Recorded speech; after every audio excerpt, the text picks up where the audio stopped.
All right, shall we start? Can everyone hear me okay? Now that you're listening to my throat, not necessarily my voice. I have the benefit and the curse of being a native English speaker. So if I speak very fast and you don't understand me, please say something. How many people know about Tor? By raise of hands. How many people have Tor installed? How many people use Tor daily? Okay. You've all just de-anonymized yourself. Thank you. So let's talk about anonymity. Anonymity in the Western world has this very shadowy, scary sort of impression. It can also be people at the Liberty Bell with a giant onion head, and the woman to the left shocked that there's a guy with an onion head looking at her. Anonymity in other parts of the world isn't negative. They like being part of a crowd. They like being able to hide and being able to pop up as an individual when they need to. So what is anonymity not? Anonymity is not cryptography. Cryptography just protects the contents, and someone can still watch who you are and what you're doing. Anonymity is not steganography. Even if you hide messages in transit, you can still tell who's talking to who and how often they talk, or at least one party is. You may not know the intended recipient. Anonymity is not wishful thinking. There are lots of promises. There's privacy by policy, which is most of what these are, is that you can't tell it's me. I promise not to look at your data. I promise not to record your data. And I promise not to tell anyone else I recorded your data. I promise I didn't sign my name to it. And isn't the internet already anonymous? Well, as we'll find out. You can't prove it was me. Proof is a very strong word. Statistical analysis, or the technical term is a long-term intersection attack, works very, very well. And the longer you watch someone's communications, the more likely you can determine that this was actually you, regardless of what you insist it is not. Promise you won't look, tell, remember. These are all promises. You all sign contracts with your ISP who probably says, we value your privacy. We will never break a law. We will never sell your data accidentally. I've had my identity stolen by my bank, lost their backup tapes. They promised to never give up my data whatsoever. Now some mafia person has all my personal information and my bank accounts and all my financial information because they broke a promise. Did they encrypt those tapes? No, of course not. I promise not to remember. Many places say we don't record any information, and at least in America, there have been all sorts of data breaches where credit card information was copied off to a local system so they could do better marketing and customer analysis. They promised not to remember the data either, and if you lost your credit card, you then were very upset because you had to go get another one and all this stuff, and by default, you're the criminal, not the people who lost your data. And then I promise not to tell. If someone offers you 50,000 euros to accidentally give up your web server logs or give up your transactional history, that's a tough incentive to defeat. And this is also why the US is growing with these data breach notifications, because lots of companies say, we promise not to tell anybody. We promise not to lose your data. We promise to use industry standard practices. It may or may not work. Didn't write my name on it. That's not what we're talking about. That's more identity. And isn't the internet already anonymous? No, it's not. Who needs their privacy? The vast majority of people who use Tor that I run into talking around the world are just normal, everyday people. It makes lots of press when you talk about Iranian activists or Chinese activists trying to take down their government. Most of those people just want to see what the BBC said about them. They want to see what CNN. They want to see what the latest Hollywood movie is. They want to see why Dilbert was blocked and what does Dilbert say today. Militaries and law enforcement, the US Navy and other branches are big users of Tor because they realize you can't have the Navy anonymity network because then everyone realizes you're just the Navy. So they treat you that way. Law enforcement, I spent most of the past year talking to law enforcement, and I've been absolutely surprised at how many law enforcement officers use Tor because they feel they need to protect themselves online, they need to protect their cases, they need to protect their families, and the fact that if you come from like FBI.gov or Interpol.int, criminals tend to pick up on that quickly. Journalists, human rights workers, Businesses, another surprising is businesses. Lots of lawyers use Tor. They use Tor so that when they go out to do investigations, they're not coming from like lawfirm.com or something. And they can be more anonymous and they can get, I guess, different ethical concerns resolved. So anonymous communications. An enemy loves company. You can't be the only person using Tor in your entire country or you stand out because you're the only person using Tor. There are countries in the world where we have between 1 and 10 Tor users, and we tell them to at least coordinate and get all on the same time. Because otherwise you stand out as a sore thumb as I'm the only guy who ever used Tor, so they pretty much can figure out, they may not know where you're going, but they know where you started off, and they know you're using Tor. And they can just beat it out of you anyway. The basic idea is hiding in the crowd. So I'm the only person in a fluorescent green t-shirt here. So I would stand out in the crowd, except you in the green sweatshirt. You and I would stand out in the crowd of everybody else. The idea is to look like everybody else. There's a thing with panopticlick, with EFF's panopticlick browser identification. The whole idea about that is that it shows you how unique your browser print is against everyone else on the web. All the Tor users should look the same, so we look unique, but we all look the exact same to everybody else. Tor is not the first system. It won't be the last. When Tor dies at some point, or becomes illegal, or becomes so popular everyone uses it, there'll be other systems that say, let's do the anti-anonymity, let's do more darknets. Yeah. There's a difference between high latency and low latency. Low latency systems, most people don't want to wait forever for an email. They don't want to wait forever for the web page. They don't want to wait for their chat. High latency systems are very resistant to traffic analysis. Low latency systems are subject to traffic analysis, traffic correlation. What is low latency versus high latency? The more interactive your app, that's low latency. If you're doing an IM, like I chat with my daughter or something, she doesn't want to wait a day and a half for me to say okay. Well, maybe she does sometimes. Video streaming, people don't want to watch videos one frame at a time every day. You get a different frame.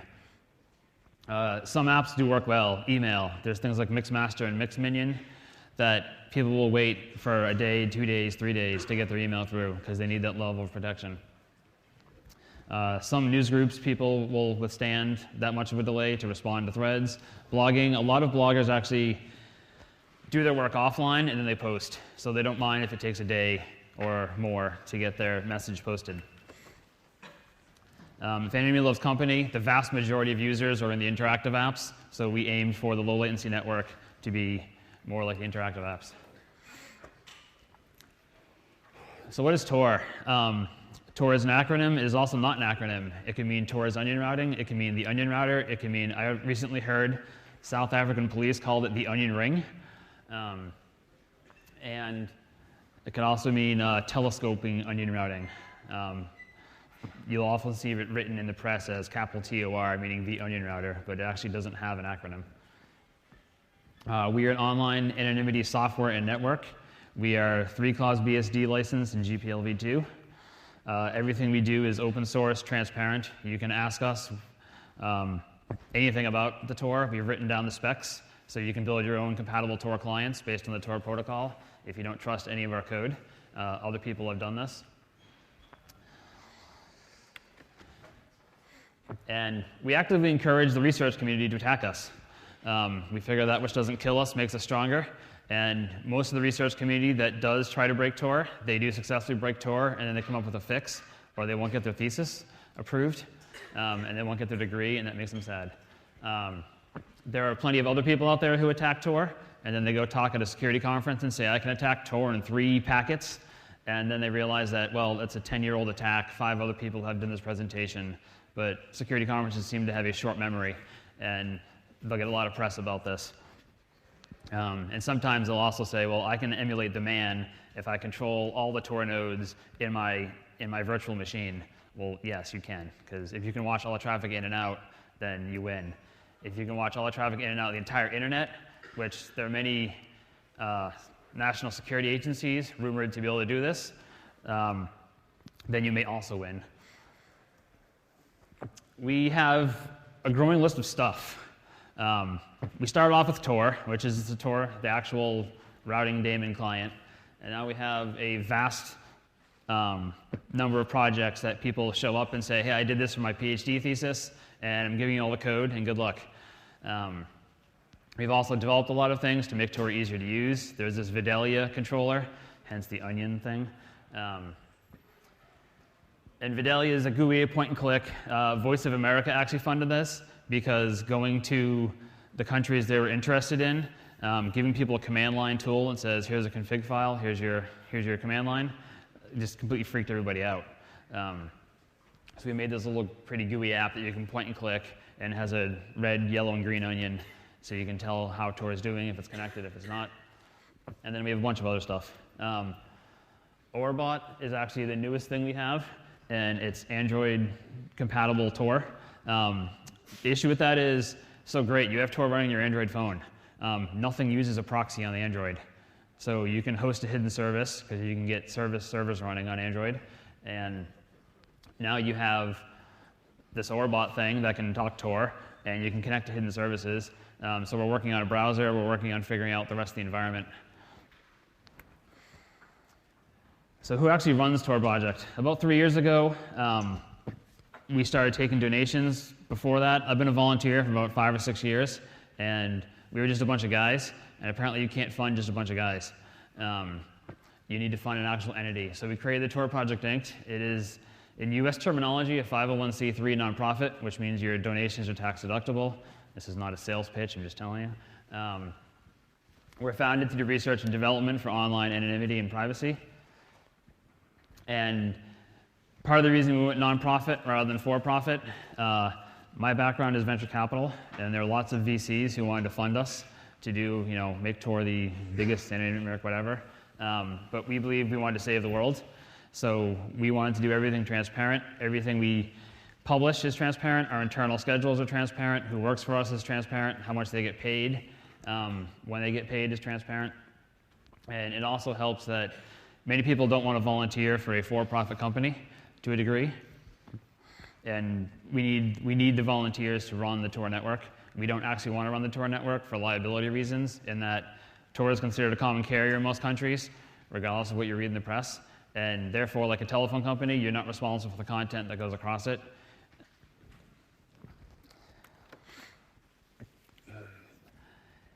Tor started off, well, actually, onion routing started off at the Office of Naval Research in the 1990s. The Navy realized that traffic analysis was a growing concern in various realms that they deal in, where traffic analysis at the core is you watch all the communications, you figure out what the hubs are, and you take the hubs out.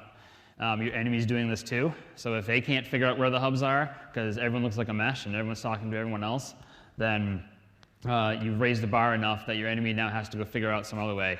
Either you got to take out everybody all at once, or you do whatever else it takes to infiltrate an organization. They quickly realized that you can't have the Navy anonymity network, because then it would all be Navy personnel, and you'd be treated as a military counterpart. So they open sourced it, public domained it, and the US government actually holds a patent on onion routing, the original idea of onion routing. And because it's the US government, it's public domain, and they don't sell it, they don't do anything like that with it. We say it's privacy by design, in that we don't record logs, we don't have any promises to break, because we don't have your data. By default, the Tor software doesn't record any sort of personally identifiable information for any strict definition of personally identifying. It supports any TCP right now. We're working on UDP and possibly SCTP in the future. One, for performance, two, because lots of people want to use UDP over Tor. And there are ways to tunnel UDP through TCP, but those are messy. And over the past year, we've been sort of thrust into the limelight as activists around the world have picked up on Tor to circumvent national firewalls, because the properties of breaking apart who you are from where you're going on the internet seems to work well. I've also talked to lots of bankers who use Tor, not because they want to defraud their bank, but because they want to get to Gmail to go check their mail, to go check their calendar, to see what time they have to pick their kids up from school or from soccer practice or something. And they just, they turn it on when they need it, they turn it off when they don't need it. One key difference is that we have a set of 7 directory authorities Directory authorities are kind of like the root DNS servers, that they publish a consensus of all the relays in the network, and that's what your client downloads. We haven't done a distributed hash table yet, even though there are many designs out there, because there's partitioning attacks where if you start breaking the DHT up, different people see different parts of the network, and then you can start to win as to profiling clients. What is Tor composed of? Primarily C. I couldn't get the graph from earlier, but around 2005, we were like 30,000 lines of code. After lots of researchers and other people have committed to the code base, we have around 15 core committers and around 2,000 other volunteers between running relays, helping out with translations, helping out with documentation. And we've recently picked up a few people who are very good at videos, who started putting together videos about how to use Tor, because people seem to like watching a video about how do I install Tor versus reading through the instructions. The tech LaTeX there are, because we document everything we do, and because we come from academia, we tend to use LaTeX for everything. We write a lot. So in a nutshell, how does Tor work? The blue cloud is the internet.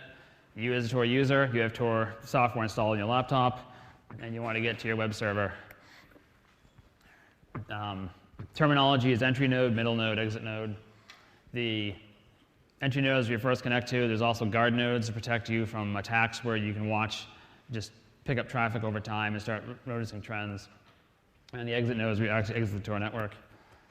You build an encrypted tunnel from your client, so everything is encrypted as it goes into Tor, or leaves Tor into the network, through the network.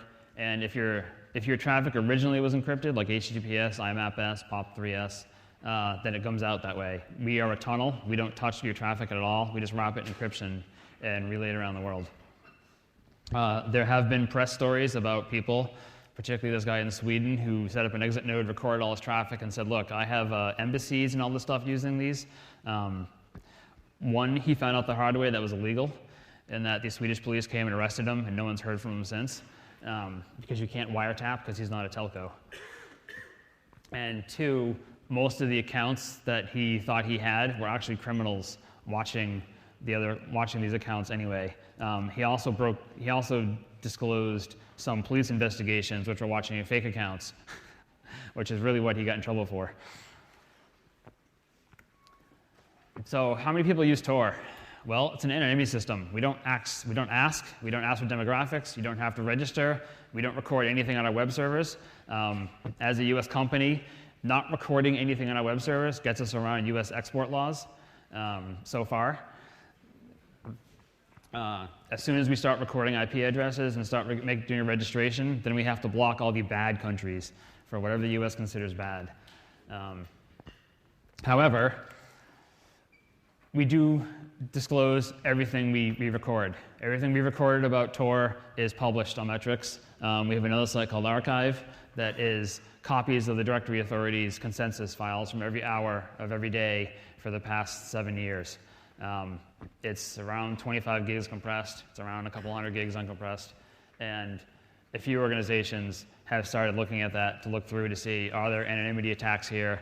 Are we giving out more information than we need? And we look forward to the research. However, Mozilla does spy on you. This is from the Tor button dashboard. We've made it completely public so everyone can see what's being recorded about you inside Mozilla. If you have Tor button installed and have checked for version updates, it will dutifully report to Mozilla over Tor that you have Tor button installed, here's the version, and here's how many daily users you have. This is undercounting. Lots of people don't use Firefox. And there are a lot more devices out there that have Tor embedded in them. So roughly 500,000 daily users seems right. You may have noticed Tor is slow at times, all the time. It's getting faster. One is because we have like 500,000 people using 2,000 servers. In reality, you have 500,000 people using 2,000 servers trying to go through 500 exit nodes. So the exit nodes become the bottleneck because you got this swell of traffic going into them. And we've had millions of people download it, and the common use case is you download it, you use it when you need it, and then you turn it off when you don't need it. Some other features are Hidden services. The Finnish Defense Department actually wrote and funded most of this hidden services stuff because they wanted a way to host location-independent sites, services, chats. So the .onion domain is what we use, is what they use internally. The way it basically works is your client, so Tor clients can also run hidden services. It doesn't have to be a relay. So if you have millions of clients, we probably have millions of hidden services. I know I personally have hidden services for all my SSH stuff. So when I'm traveling, like on this wireless here, I can just SSH into my hidden service node as opposed to going to an actual IPv4 address. WikiLeaks has used this successfully. Many of you must know about WikiLeaks. For you can publish documents from whistleblowers and more transparency. Someone inside the Ministry of Defense leaked the How to Stop Leaks document, which obviously no one read that document. WikiLeaks is the most obvious example. There are other examples where human rights organizations will work in country, and even the fact that they are in country is enough to get their activists arrested. So they'll use a hidden service with some sort of out-of-band authentication, whether it's SMS or here's a secret passphrase, so that people in country can report in, and they know who they are roughly, but there's no trace of them actually going to a site that any sort of censor will notice. Because Tor looks like SSL talking to their normal website, no one would ever think that anything's going on. So how is Tor different? Why do we use three relays? This classic design for proxy servers, you have a single big machine somewhere in the world. Maybe this is your brother running this because he moved to America or Europe. Maybe it's some company you trust, and Alice and Bill can talk to each other all day long, and it's great. It's fast. They're not worried about it. Maybe Alice is behind some sort of restricted firewall. She can get by it. They can talk to Bill. The issue is if that relay goes evil for some definition of evil, meaning they accidentally recorded all your traffic and then they lost it or sold it. The company is actually a government front and they want to record everything you do just so they can go back at you for a history. Or maybe your brother decides that he's going to sell your traffic because he needs the money. It doesn't matter. The big machine somewhere in a data center can be wiretapped, meaning that the government or anybody, corrupt criminals do this too, corrupt ISPs do this too, where they'll just record all the traffic in and out. Traffic confirmation attacks very well. Say, I saw you go to Facebook because Facebook looked like this going in and you went like this going out. If you're using unencrypted protocols, they can also grab all your username and passwords, all the text you're going back and forth, what you search for, and everything else of that relay. So what does all this matter? So we have this cool anonymity network. Lots of researchers use it. Lots of hackers and other people like to hack at it and play with it. And some people use it for hidden services. The vast majority of people seem to use it for anti-censorship. The core of this comes from Article 19 and 20. You have the right to freedom of expression. You have the right to freedom of assembly. George Orwell was an optimist, as it's turning out. He imagined many people cutting up newspaper archives. That only scales so well. He could never imagine that millions of computers would be able to do this vastly faster than he could. And John Gilmore said, well, the net intercept censorship is damages and routes around it. Not so much true anymore. Ask the people in China, ask the people in Australia who are about to get lots of censorship, and they can't route around it because the censorship's in the routers. They control the IPs, they control the domains that you're allowed to see. Almost every country in the world is implementing some sort of censorship regime, and first off, it comes to protect the children. I can tell you from lots of law enforcement talks that they tell you that these block lists for protecting the children are where porn was, not where it is and not where it's going. So you have this growing list of websites that are for children, to protect children, to stop gambling, to stop bad phishing targets.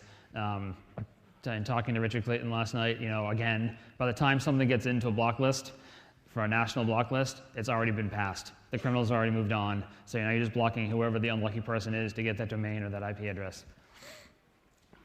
On a social level, people still are willing to work around it. There is a chilling effect that as people get picked up, especially like in Iran, we saw this, where people would go to Twitter or people would go to Facebook to say, here's what we're going to organize, and then that person gets picked up, all your friends go, whoa, what is this? I can't do this. I can't afford to be beaten up. I can't afford to be arrested. Governments are monitoring the internet a lot. Every organization, every government has an internet surveillance plan. There are different names up there for what it's called. The idea is to record all the data about you just in case you might be a criminal. The analog I heard was actually from Jacques, I want to say is Varas, from the DG JLS on Thursday. And he said basically the police are coming to him saying that in the old world, in the physical world, I can watch somebody, I can record what they do, and I have a history, and there's a history that can be recreated based on who saw who doing what, and then a crime was committed, so I can build up the history into that crime, and then I can go forward and watch them completely. They want the same thing on the internet. The difference is, in the real world, you have this sort of freeze situation where as soon as someone is suspected of a crime, then you can tail them. Then you can record what they do, who they call, how often they talk to people, where they go for their coffee in the morning. On the internet, you can do that all the time. You can record everybody, every last detail, down to infinitely degrees of timing, and get all their information just in case. And because computers make it vastly easier to update, you can sort through this in this massive haystack you've built, just in case people might be criminals. And this understandably freaks out a lot of people. This is equivalent of the Stasi becoming robots, so that 7 of 7 East Germans are Stasi. If anyone recognizes that room, that's the NSA wiretap room. Some countries, and yes, I've said this to people in the US, some countries obey their laws and roll out the various bills that force you to record the internet. Others of them do warrantless wiretapping, which is record everything, just because they can. The core traffic data analysis is who talks to who, how often they talk, how much data they send. That's all you need to do to pick up networks of people. When the former director of the interception modernization program in the UK says, wait, what are we doing here? That should be a sign to people. When your own internal people start freaking out saying, holy crap, look at all the stuff we're recording about these people. You can rebuild my entire friendship, social networks, and everything. And that's what it looks like. There's a fine paper on the economics of mass surveillance and how absolutely cheap it is to surveil everybody all the time and build really cool social network maps. This is actually from mailing lists and of different mailing list people and who overlaps who and who talks to who. And the issue with this is maybe you're not worried about your social graph, but many places will say, all right, so one of these red dots becomes a terrorist cell, or becomes a child porn cell, or becomes a gambling site. Is everyone associated with it now guilty? In many countries, the answer is yes. And there we go. We have some fans who create some graphics for us. You can rejoice in your anonymity. And getting involved is volunteer. We have a fine, long volunteer page of here's the technical projects, here's advocacy projects, here's anything you can do to help people around the world. And that's it. Any questions?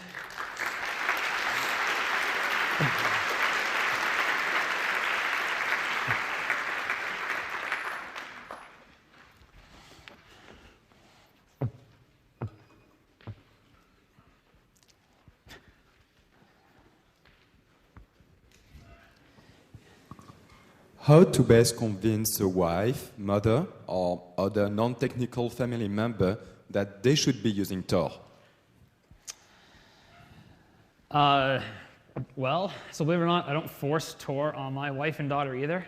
I let them I'm basically letting Facebook and the banks who lose all your data and everyone else freak them out so they realize they should do something. I've talked to some cancer victims who, either they or their loved ones find out they have cancer, they go start Googling for stuff, and all these ads show up about here's all the treatments, and they go into Gmail and they get all these, pharmaceutical ads. And then they start realizing that for a while, all the results are sort of sorted based on here's your pharmaceutical stuff. And that's typically enough to freak people out, that they start worrying about what's going on. In the US and other countries that don't have sort of nationalized health care, you can lose your job if you find that you have a condition that's very expensive. The incentives aren't quite there yet. There's been lots of research by Alessandro Acquisti out of CMU in Pittsburgh who's doing work on incentives for privacy and how much people will pay for privacy, how much they won't. I used to worry about how would we tell people to worry about these things, and it seems the commercial industry is doing just fine, and the government industry is doing just fine. I think most people who use Tor now are sort of early adopters. My grandmother had her computer broken into, turned into a bot, and she phished and spammed like thousands of people, and I apologize for that if you're part of that, but she didn't know. She got this cool crossword thing, and so she ran this application that gave her a cool crossword puzzle. It just happened to infect her. She worried about what information they had, and then she independently started searching for like VPNs or privacy tools to protect herself online. As the world gets more and more online, and as you have things like data retention, people start to worry about the trail they leave. And it's nothing. I found I can't convince someone who doesn't already worry about their privacy to run Tor until they have something happen. They have the holy cow moment.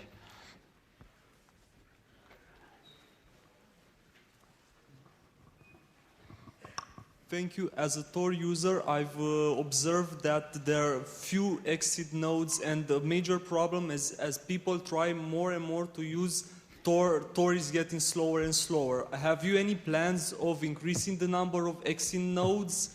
There are some things we can do to increase this number. Thank you. Yeah, so we have multiple plans. One, when we first designed Tor, we figured, we'll worry about it when it gets to 500,000 users. We're now at 500,000 users. There's a lot of protocol designs we need to do to make things faster. We have a fine 27-page performance roadmap that we wrote up that goes in excruciating detail down to we multiplex TCP streams. We don't queue busy streams versus less busy streams, meaning if you're file sharing over Tor, you hog lots of bandwidth, and the IM users who only need tiny little bits get pushed out. We're going to start this year a Relays for Tor campaign, where the first step of that was to get the legal protections in place.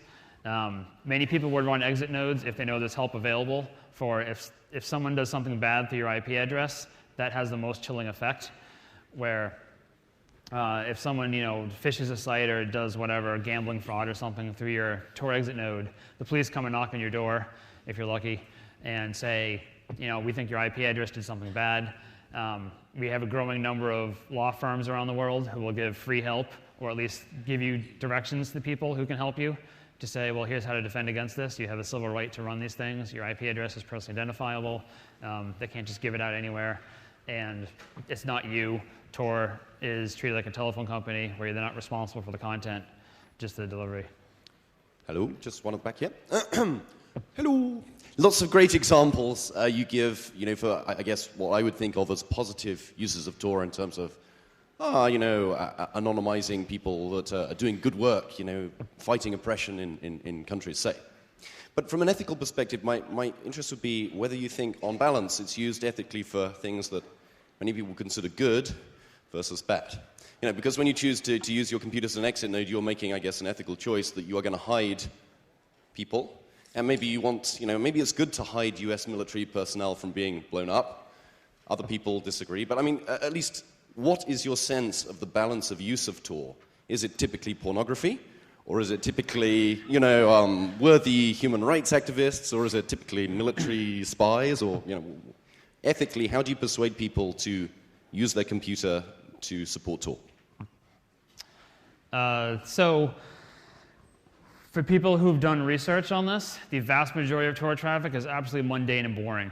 What makes the press are the people who get caught for doing child porn or gambling or credit card fraud, and no one ever hears about, user browsed BBC successfully. No one cares. That's sort of expected. Do criminals use Tor? Of course they do. Criminals also use cell phones, cars, highways, digital cameras, and all this other stuff. They use email. The 9/11 hijackers used Hotmail quite successfully. And we generally say, like any technology, we promote the good uses. It's an infrastructure. It's an anonymizing layer on the internet. And we just let it, the whole point is to let it look like the internet. Internet traffic is like some percentage of porn, some percentage of normal usage, some percentage of bots, some percentage of criminals. And that's, I mean, that's the best I can tell you, is that we're here to promote the good uses. We do work with law enforcement. When law enforcement comes to us and says, you know, so-and-so threatened to kill his wife, and he used a Tor posting, they generally have a profile and they can start figuring things out. Old-fashioned police techniques work well because criminals have to be lucky all the time. Police have to be lucky once. There have been lots of cases where criminals slip up, forget to turn on Tor, use a real IP address, and it takes a shockingly short amount of time for someone already under suspicion to get arrested. Does that answer your question? Yes, no? Mostly? Anyone else? Hello. I have a question. Well, Tor is nice, but why do you list the exit nodes? Like, I have a site here with 2,112 exit nodes, meaning, well, if I go to some forums where I will say, hey, you're on a Tor node, well, you can't post, bye-bye. So how does that enhance the anonymity to list the nodes, actually? I don't get that. So a number of sites, and I'll pick on Wikipedia, block the internet based on IP because they assume an IP is a person. Unfortunately, when they block IP addresses from posting, they've blocked all of AOL and most ISPs that NAT everyone to death. We are working on systems. One of the tools up there was called Nimble. Nimble is a pseudonym system that you do some sort of computation and prove that you're you get a nonce, and the nonce is then what you use to log into the websites. These are very much in design and in research, but we realize this concern exists, and as people, the same concern with websites that is like Freenode has a sort of hidden service GPG-based identity that you can prove that, here's who I am, I've done some sort of computation, and this identity is valid until I turn into a jerk, then you can block that identity. And it's difficult enough that you can't just create thousands of them and spam everybody.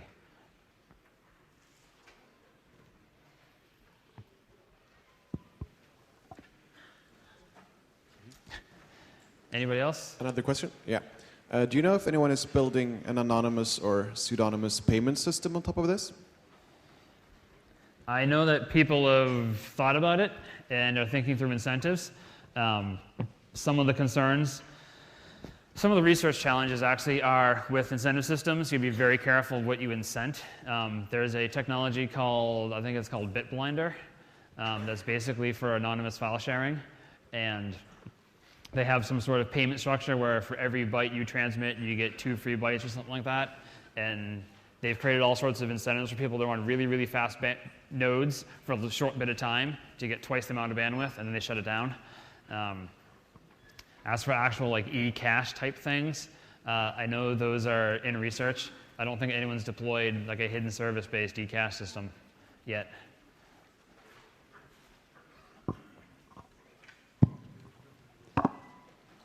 Hi.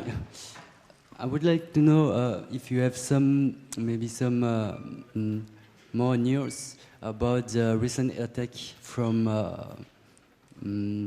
some black hats on the Tor server.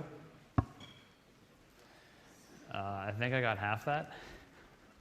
Can you repeat your question? My question is, recently there were attack against the web server on the Tor project. And maybe you know who is behind or why such attack occur on Tor project. Are you asking how do you know who runs a Tor server? The web server, the host. Our bandwidth hogs? Is what you're talking about? Our public notification of the breach we had? Yeah. Yeah. No, we don't. We suspect they're Southern German because the Germans who work on Tor said, this is Bavarian. No one writes like this. So either someone's very good at faking a Bavarian. Mostly what they attacked was spd.de, and they wanted lots of bandwidth to do a bandwidth amplification attack, or a DDoS. We spent a lot of time and had a lot of help looking through doing forensic analysis of our servers. And as far as we can tell, they used some old SSH exploit on someone else's server, took the keys, because Tor people are still people. They had the private key for their SSH along with their public key, and got into other servers, and then installed basic kernel exploits to Some are 0-day, we found out, which may become published soon, and used it to do bandwidth attacks, bandwidth-intensive attacks. All the forensics point to that they didn't realize what they broke into. They just saw, look, here's some servers on some gigabit links. Woohoo! I can go attack things really quickly now. They didn't touch any of the Tor code. We had 2 people go through every Git commit, every SVN commit, compared to what was in the repository, compared to what we send emails out when that happens, compared to their own trees, and look through every last bit for the past 2 years to see if anything changed. One of our volunteers, who's a student in Germany, went through every single Git commit ever and compared everything to make sure that what changed was actually what was supposed to change, and no one went through and modified the archives. And so basically, one, we got lucky. 2, they were basically silly attackers and wanted bandwidth and took advantage of volunteer and other servers that were related to Tor. Yeah, Tor is a great project about privacy and everything like this, and but there are some other party who don't like the point of view of Tor and Tor user. And do you think with maybe the widely range of user, there will be also widely more attack like this kind of? Do we expect to get attacked more? Yes. As activists around the world have used Tor to actively speak out against their government, this attracts a different level of attention that we're not quite used to. And we're working through securing our systems and doing things sort of more securely, vastly more securely, so that as we get these attacks from nation-level espionage and other services, that we can at least detect them and hopefully defend against them.